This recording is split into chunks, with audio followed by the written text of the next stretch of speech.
오늘의 본문 말씀은 잠언 1장 1절에서 6절 말씀입니다. 다윗의 아들 이스라엘 왕 솔로몬의 잠언이라. 이는 지혜와 훈계를 알게 하며 명철의 말씀을 깨닫게 하며 지혜롭게, 공의롭게, 정의롭게, 정직하게 행할 일에 대하여 훈계를 받게 하며 어리석은 자를 슬기롭게 하며 젊은 자에게 지식과 근신함을 주기 위한 것이니 지혜 있는 자는 듣고 학식이 더할 것이요 명철한 자는 지략을 얻을 것이라. 잠언과 비유와 지혜 있는 자의 말과 그 오묘한 말을 깨달으리라. 아멘. 할렐루야. 오늘 이 시간에도 하나님의 사랑이 여러분의 가정 속에, 여러분의 삶 속에 임하시기를 주님의 이름으로 소망합니다. 오늘은 이 시대의 설명서라는 제목으로 말씀을 나누고자 합니다. 우리는 지금 혼란한 시대를 살아가고 있습니다. 예전에는 당연하게 여겨졌던 질서와 가치들이 무너지고 있습니다. 스승의 권위가 무너지고 있고 부모와 자녀의 관계가 깨지고 무엇이 옳고 그른지조차 분별하지 못하는 시대가 되어가고 있더라는 거예요. 사람들은 점점 하나님의 말씀보다 자신의 생각과 감정을 더 믿으며 살아가고 있습니다. 세상의 지식은 많아졌지만 정작 무엇이 진리인지 알지 못하는 시대가 되었더라는 거죠. 저는 오늘 이 잠언의 말씀을 통해 하나님께서 우리에게 주시는 참된 지혜와 진리를 붙드는 시간이 되기를 소망합니다.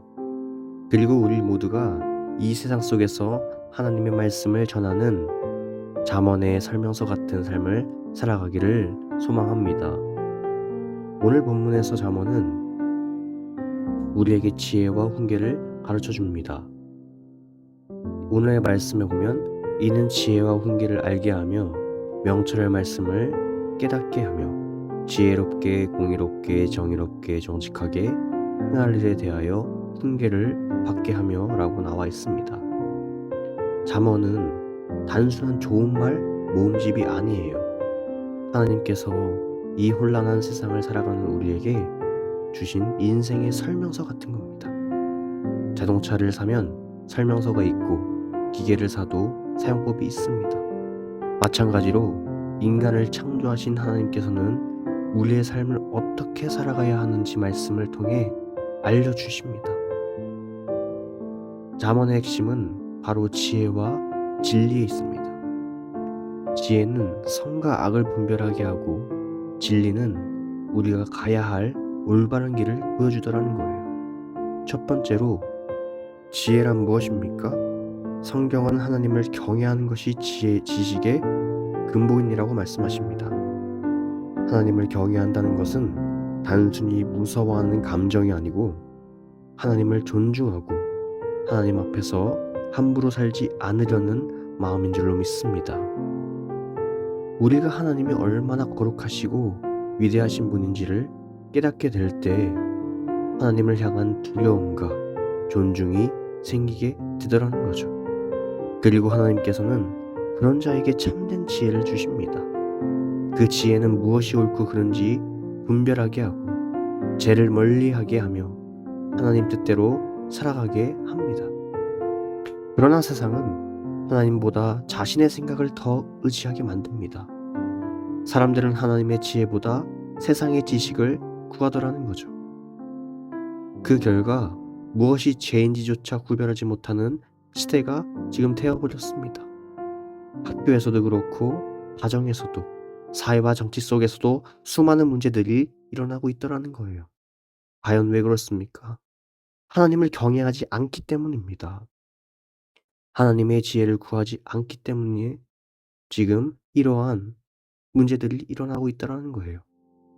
하지만 우리가 다시 하나님을 경외하며 나아갈 때 무너진 관계가 회복되고 가정이 살아나고 교회가 살아나고 이 나라가 하나님의 말씀 위에 다시 세워질 줄로 믿습니다. 두 번째로 공의와 정의는 무엇입니까? 공의와 정의는 사람의 기준이 아니라 하나님의 기준대로 살아가는 것이에요. 세상은 자기에게 유리한 길을 선택하게 합니다. 손해보지 않으려고 합니다. 그러나 믿는 사람은 달라야 하는 거예요.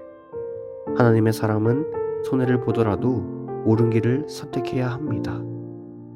내 감정보다 하나님의 뜻을 우선시해야 합니다. 세상은 끊임없이 우리를 하나님에게서 멀어지게 만듭니다.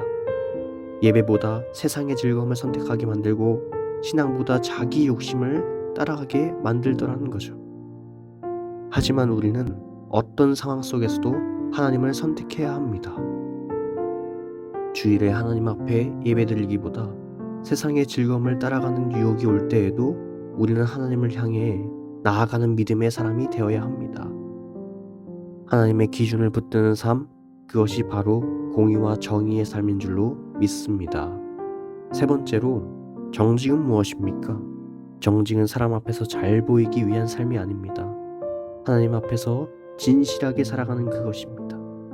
겉으로는 믿음 있는 척하지만 속은 하나님과 멀어져 있다면 그것은 정직한 신앙이 아닙니다.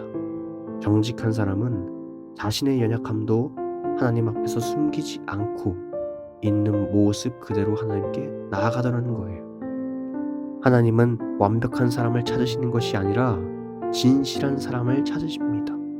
사람에게 인정받기 위한 신앙이 아니라 하나님을 기쁘시게 하는 삶을 살아가는 저와 여러분이 되기를 축복합니다. 말씀을 준비하면서 제 자신도 돌아보게 되었습니다.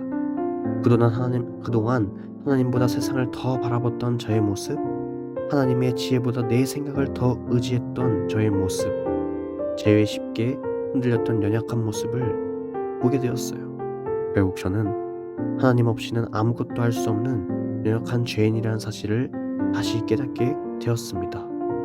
하지만 감사한 것은 하나님께서 그런 우리를 버리지 않으시고 오늘도 말씀을 붙들어 주신다라는 거예요. 사랑하는 성도 여러분, 이 시대는 하나님의 지혜와 진리가 절실히 필요한 시대입니다. 우리가 먼저 말씀 위에 바로 서야 합니다.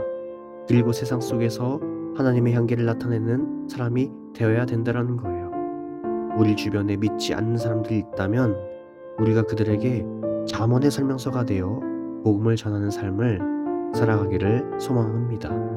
하나님께 지혜를 구하시고 진리를 마음에 새기시고 그럴 때 우리는 세상이 줄 수 없는 참된 기쁨과 평안을 누리게 될 줄로 믿습니다. 지혜와 진리가 회복될 때 가정이 회복되고 교회가 회복되고 대한민국 가운데 다시 하나님의 은혜가 임하게 될 줄로 믿습니다. 저와 여러분 모두 이 시대 속에서 하나님의 말씀을 전하는 참된 믿음의 사람이 되기를 주님의 이름으로 축원합니다. 감사합니다.